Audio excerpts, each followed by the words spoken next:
নমস্কার বন্ধুরা, আপনাদের সকলকে স্বাগত জানাই আমার গল্প অনুরাগীতে।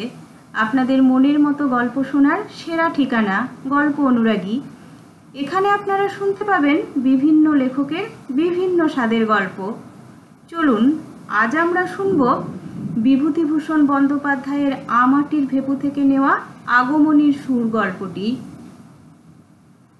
হরিহর বাড়ির চিঠি পায় নাই। এবার বাড়ি হইতে বাহির হইয়া হরিহর রায় প্রথমে গোয়ারি কৃষ্ণনগর যায়। কাহারও সঙ্গে তথায় তাহার পরিচয় ছিল না। শহর বাজার জায়গা একটা না একটা কিছু উপায় হইবেই, এই কুহকে পড়িয়াই সে সেখানে গিয়াছিল। কিছুদিন থাকিবার পর সন্ধান পাইল যে শহরের উকিল কি জমিদারের বাড়িতে দৈনিক বা মাসিক চুক্তি হিসাবে চণ্ডীপাঠ করার কার্য প্রায় জুটিয়া যায়।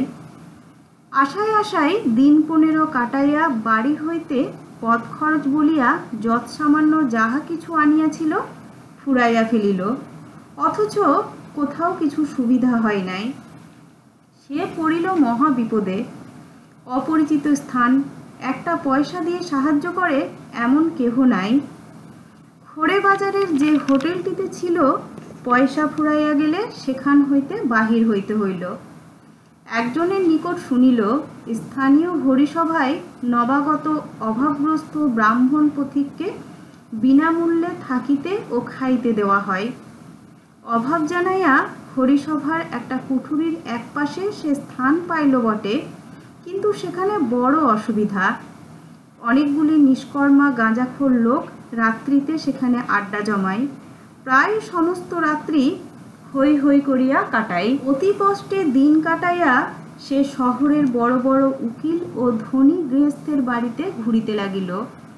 সারাদিন ঘুরিয়া অনেক রাত্রিতে ফিরিয়া এক একদিন দেখিত তাহার স্থানটিতে তাহারই বিছানাটি টানিয়া লইয়া কে নাক ডাকাইয়া ঘুমাইতেছে। হরিহর কয়েকদিন বাহিরের বারান্দায় শুইয়া কাটাইল।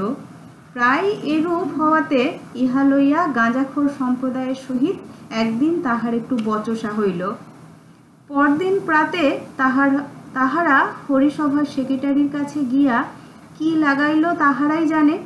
সেক্রেটারি বাবু নিজ বাড়িতে হরিহরকে ডাকাইয়া পাঠাইলেন ও বলিলেন তাহাদের হরিসভায় 3 দিনের বেশি থাকিবার নিয়ম নাই, সে যেন অন্যত্র বাসস্থান দেখিয়া লয়। সন্ধ্যার পর জিনিসপত্র লইয়া হরিহরকে হরিসভার বাড়ি হইতে বাহির হইতে হইল। খড়ে নদীর ধারে আসিয়া হরিহর অল্প একটু নির্জন স্থানে পুটুলিটা নামাইয়া রাখিয়া নদীর জলে হাত মুখ ধুইল। সারাদিন কিছু খাওয়া হয় নাই। সেদিন একটা কাঠের গোলাতে বসিয়া শ্যামা বিষয়ে গান করিয়াছিল। গোলার অধিকারী একটা টাকা প্রণামী দেয়। সেই টাকাটি ভাঙাইয়া কিছু পয়সা দিয়া বাজার হইতে মুড়ি ও দই কিনিয়া আনিল। খাবার গলা দিয়ে যেন নামে না। মাত্র দিন 10 সম্বল রাখিয়া সে বাহির হইতে বাহির হইয়াছে। অদ্য প্রায় 2 মাসের উপর হইয়া গেল। এ পর্যন্ত একটি পয়সাও পাঠাতে পারে নাই। এতদিন কি করিয়া তাহাদের চলিতেছে। অপু বাড়ি হইতে আসিবার সময় বারবার বলিয়া দিয়েছে তাহার জন্য একখানা পদ্মপুরাণ কিনিয়া লইয়া যাইবার জন্য। ছেলে বই পড়িতে বড় ভালোবাসে। মাঝে মাঝে সে যে বাপের বাক্স দপ্তর খুলিয়া লুকাইয়া বই বাহির করিয়া লইয়া পড়ে, তাহা হরিহর বুঝিতে পারে। বাড়ি হইতে আসিবার পূর্বে হরিহর যুগিপাড়া হইতে একখানা বটতলার পদ্মে পদ্মপুরাণ পড়িবার জন্য লইয়া আসে। অপু বইখানা দখল করিয়া বসিল। রোজ রোজ পড়ে। পুচুনিপাড়ায় শিব ঠাকুরের মাছ ধরিতে যাওয়ার কথাটা পড়িয়া তাহার ভারী আমোদ হয়। হরিহর বলে, বইখানা দাও বাবা, যাদের বই তারা চাচ্ছে যে। অবশেষে একখানা পদ্মপুরাণ তাহাকে কিনিয়া দিতে হইবে। এই শর্তে বাবাকে রাজি করাইয়া তবে সে বই ফেরত দেয়। আসিবার সময় বারবার বলিয়াছে, সেই বই একখানা এনো কিন্তু বাবা, এবার অবশ্যই। দুর্গার উঁচু নজর নাই। সে বলিয়া দিয়েছে একখানা সবুজ হাওয়াই কাপড় ও এক পাতা ভালো দেখিয়া আলতা লইয়া যাইবার জন্য। কিন্তু সেসব তো দূরের কথা।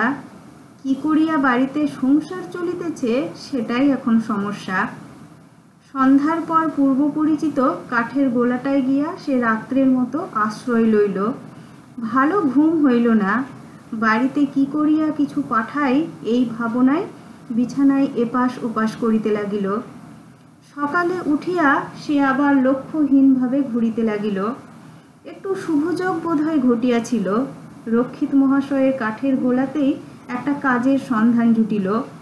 কৃষ্ণনগরের কাছে এক গ্রামে একজন বর্ধিষ্ণু মহাজন গৃহদেবতার পূজা পাঠ করিবার জন্য এমন এক ব্রাহ্মণ খুঁজিতেছে যে বরাবর টিকিয়া থাকিবে। রক্ষিত মহাশয়ের যোগাযোগে অবিলম্বে সে সেখানে গেল। বাড়ির কর্তাও তাহাকে পছন্দ করিলেন, থাকিবার ঘর দিলেন। আদর আপ্যায়নের কোনো ত্রুটি হইল না। কয়েকদিন কাজ করিবার পরেই পুজো আসিয়া পড়িল।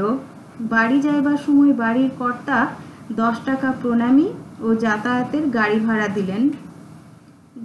গোয়ারিতে রক্ষিত মহাশয়ের নিকট বিদায় লইতে আসিলে সেখান হইতেও 5 টাকা প্রণামী মিলিল। রানাঘাটের বাজারে সে স্ত্রী পুত্র কন্যাদের জন্য কাপড় কিনিল। দুর্গা লাল পাড় কাপড় পরিতে ভালোবাসে। তাহার জন্য বাছিয়া একখানা ভালো কাপড় ও ভালো দেখিয়া আলতা কয়েক পাতা কিনিল।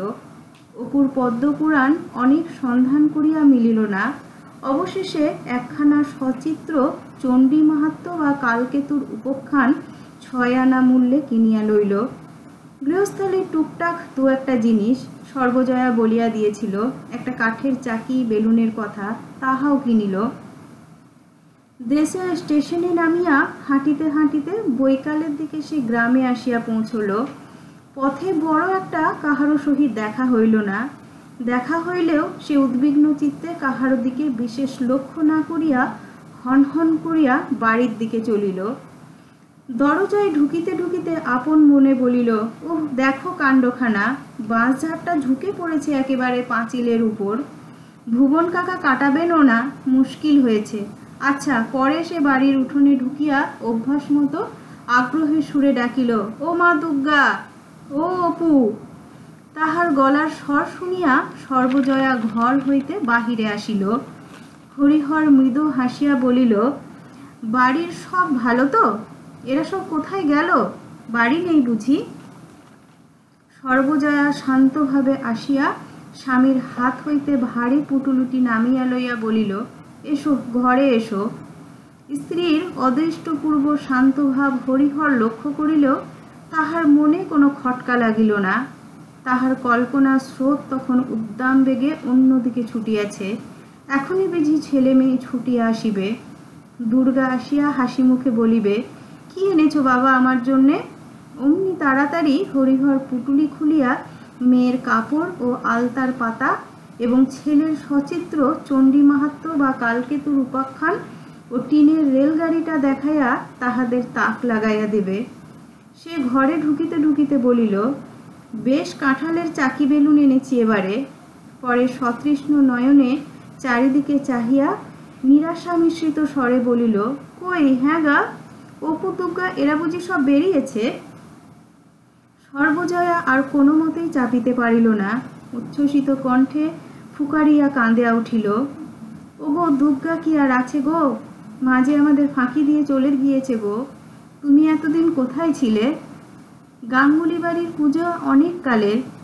আসমানির দিনু সানাইদের অন্য অন্য বৎসরের মতো এবারও রসুন চৌকি বাজাইতে আসিল।